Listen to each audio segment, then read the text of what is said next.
Hi friends. आज का जो मेरा वीडियो है वो आपके लिए बहुत इम्पोर्टेंट है। वो क्यों? क्योंकि 2021 में 2021 में हमारे साथ यही हुआ था कि हमारा एग्जाम डेट का कुछ पता नहीं था। ना तो एग्जाम डेट कंफर्म था, ना फॉर्म फिल करने की डेट, ना एडमिट कार्ड, कुछ भी क्लियर नहीं था।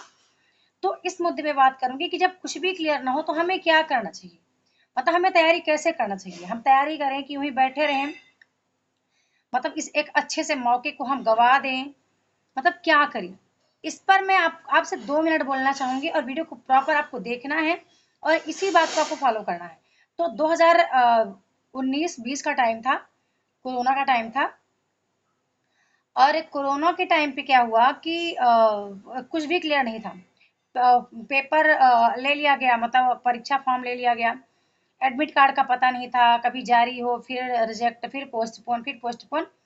इस बीच हमें हमें पर्सनल हमने क्या किया, जो हमारे ग्रुप में थे कुछ टेलीग्राम पे, उस टाइम में कोर्स मैंने लॉन्च नहीं किया था, मैं खुद अपना प्रिपरेशन कर रही थी। तो मैंने क्या किया कि मैंने सबसे पहले कुछ साल के पेपर उठाए थे। अब आपके पास इतना इतना टाइम नहीं है कि आप डिवाइड करो अलग अलग टॉपिक में। मैंने पेपर उठाया और मैं हर दिन एक टॉपिक डिसाइड करती थी कि मैं इस दिन इस टॉपिक को मैं कवर करूंगी।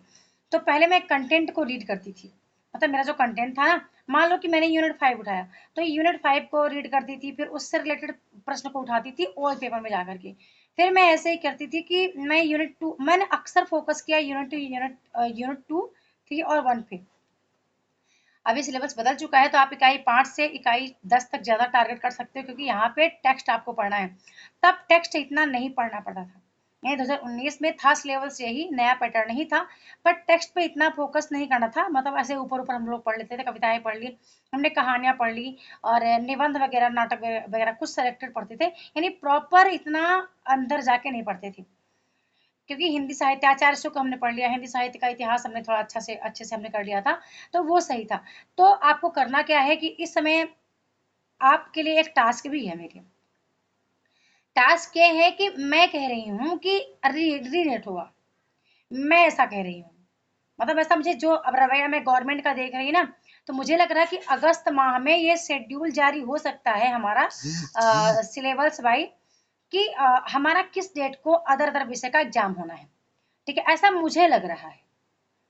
ठीक है, ऐसा मतलब मेरा जो अभी मैं अब तक का जो देख रही हूँ ना, मतलब होता ऐसा नहीं कि मैं कोई अंतर्यामी हूँ।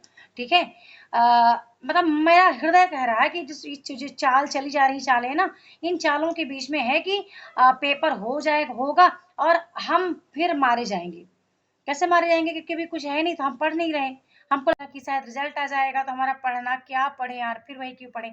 अभी कुछ कंफर्म नहीं ना, इसलिए तो लग रहा कि फिर पेपर होगा, अपने टाइम में पेपर होगा। तो आपको क्या लगता है? मेरा मन कह रहा है कि लग रहा है कि रिजल्ट यदि अभी तक इतना ही दे रहे हैं ना, तो ये रीनेट करवाने के चक्कर में है। ठीक है, ऐसा मुझे मतलब बहुत तो नहीं लग रहा, तभी मेरे को 60% ऐसा लग रहा है। तो आपको क्या करना है, जब कुछ भी फिक्स नहीं है, ना डेट सामने है, ना एडमिट कार्ड का डेट, कुछ भी ना, कोई विषयवार कोई डेट है कि कब किस विषय का पेपर होना है। बस आपको इतना पता है कि एनटीए ने एक वेबसाइट पे नोटिस रखी हुई है कि 21 अगस्त से हमारा एग्जाम होना है, 4 सितंबर तक। तो आपको क्या करना है कि आपको ओल्ड पेपर का एक टॉपिक देखना पड़ेगा। ओल्ड पेपर के हर यूनिट का 20-20 क्वेश्चन, 25 क्वेश्चन आप निकाल के रख लो।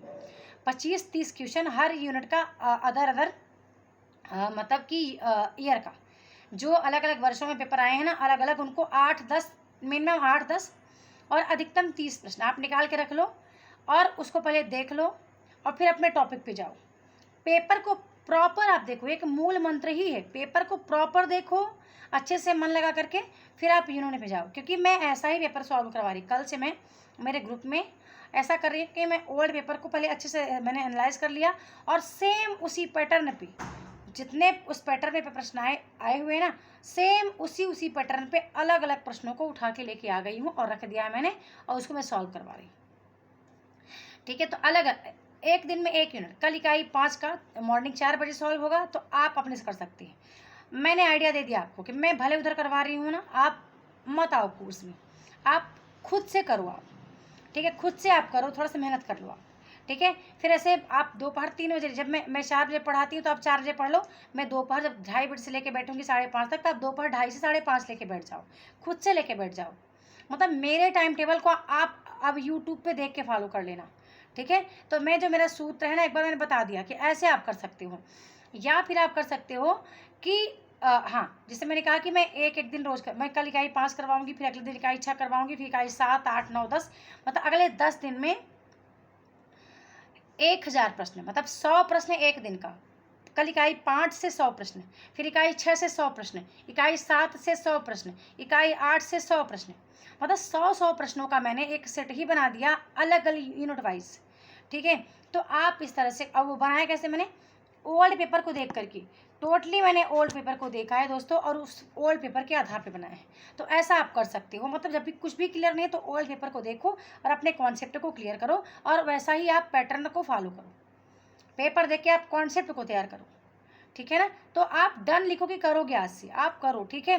निराश होने से बेहतर है कि आप पढ़ोगे तो आगे काम आएगा आपका भी। और हाल ही में भी इलाहाबाद पीएचडी एंट्रेंस का नोटिफिकेशन भी आ गया है, तो जिनका नेट वेट है तो कर लेना। बाकी सोर्स बहुत चलता है इलाहाबाद में भी, इलाहाबाद में खूब सोर्स चलता है बेटा, पहले से पूरी सेटिंग हो जाती है इलाहाबाद में।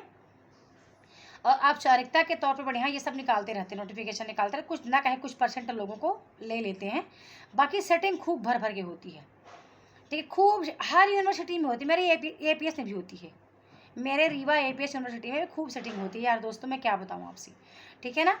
तो आप अच्छे से तैयारी करो, और आप लिखना कि क्या मैं सही हूँ। मुझे इनका गवर्नमेंट का रवैया जो लग रहा है कि रीनेट करवाने के चक्कर में है। और ये 8 से 10 अगस्त के बीच में आपका मेरे ख्याल से शेड्यूल भी आ जाएगा कि आपका विषयवार पेपर किस डेट को किसका किसका होना है, भले एडमिट कार्ड बाद में आए, ठीक है ना। तो धन्यवाद।